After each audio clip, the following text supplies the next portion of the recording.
I had him at number 6. I assume you did as well, Stu, because Yeah, they were the guys, right?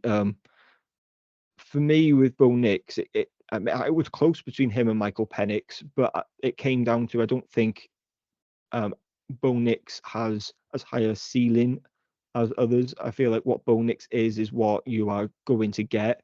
A huge jump in his career since he transferred to Oregon. He's been absolutely written off and you know bounced back and really shone and developed. He is a pure play executor. He's got all the fundamentals, great accuracy. His completion percentage is the best of all these guys. 71.9% in 2022, 77.4% in 2023. And protects the ball as well, which is good. I think he's a leader on the offense and he's a game manager, and I think there's a place for that in the teams. I think the link to the Broncos is quite clear there because he's a Sean Payton type of quarterback who's able to manage the offense, do everything really well. He's got high completion percentage. Let him go out there, manage the game, feed the receivers, let them make the plays. I think he's intelligent as well. He's able to instruct and call audibles when needed, and that speaks to the experience that he has. But I just don't think he is the sexiest of players. But I can see how he has the if he goes to a place where he starts year one, I can see how he is the best rookie in year one because his floor is so high because he's extremely consistent with his mechanics. He's able to extend plays when need to. He just does everything on schedule really well. Like I said, I just don't think he has the highest of ceilings. He isn't asked to do an awful lot as well. Just call the play, do the play, and like kind of the Shanahan scheme as well, right? Like you think of what Brock Purdy's been doing. It's get the ball out your hands and just execute the play. And I don't need you to do anything else. He's that type of quarterback. And for that reason, he does have a tendency to take the check down. He's not a huge risk taker, but I think he's got really good decision making, and I can see quite clearly how he's a really good NFL player. But I don't see how he's ever an elite NFL player, which is why he didn't make my top 5 and he sat at 6. yeah. Bo Nix, punchline to prospect, I think is Yeah, what I would label him as. nice, nice. Yeah, That's well on quote the that, YouTube clip. quote that Yeah, one. it is. Punchline to prospect. He was someone who was at Auburn. He was ridiculed almost. Well, actually, not almost. He was. Yeah, He was a real punching bag, and fair play to the guy because he has come back when actually I wasn't really happy with what was happening at Auburn. I'm going to go somewhere else. I'm going to reinvent myself, and I'm going to make a real go of this. And he has done. To be fair, we saw how good Oregon were last year. They were a very good team, and they had some good battles with Penix and co up at yeah, Washington as well. So some great games. He's like those. I hate comparisons between soccer and football, but he's like one of those guys who's a midfield metronome. If you think of a player like a Michael Carrick who sits in the middle of the park, plays a simple pass, consistent game in, game out. He's a 7 out of 10 guy every week. He's never going to be the headline maker who's rapping in goals from 30 yards, but he's never going to be the guy who costs you a game either.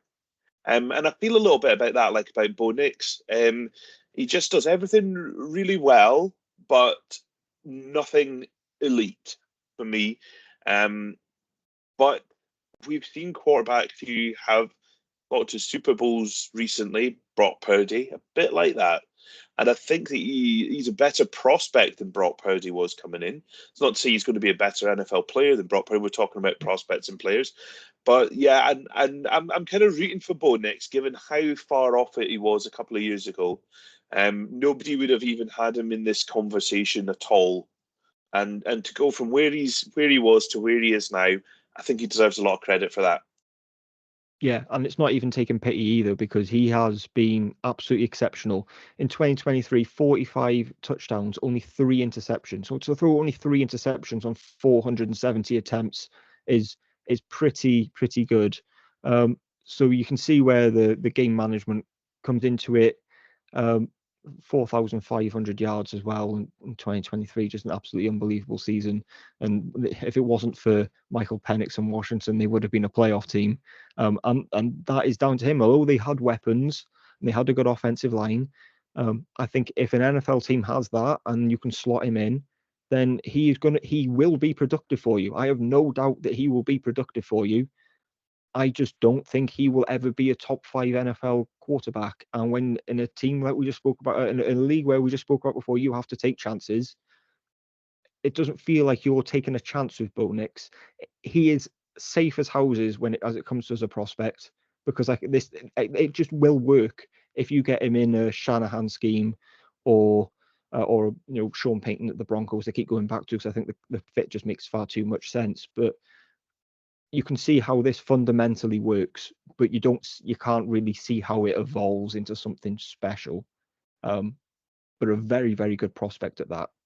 Yeah, I wonder if he, is he somebody that people pass on first time round and then decide, actually, that 5th-year option, I can come up a little bit at that back end of round 1. Might be, Maybe. but day 2's probably, I think, more likely. But if somebody really likes him and thinks, actually, we've not got any other solution here, even if we have Bo Nix for a little bit of time, you can't risk it. If you don't have a quarterback and you like Bo Nix, you can't risk it. If you're the Broncos, and you think, well, you can't. We've got wait Jarrett until round Stidham. 2. Yeah, you can't. You've got Jarrett Stidham, and that's it. Who they've got under contract. I think it's very difficult to place where he'll go, actually, because there's a chance he goes at 12 because. Yeah, you think 12 sounds but high there's for also him, a chance he goes at 60 odd.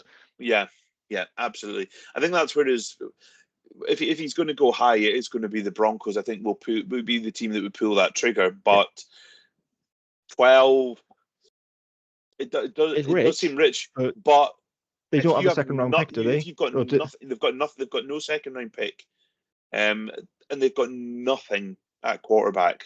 That's what I mean. So if in the mock that I had done, the 7th round, I had them trading back with the Eagles and picking him up, but that's just playing out a situation, right? Like, but if you like him, you just can't take the risk. You need draft capital and you need a quarterback.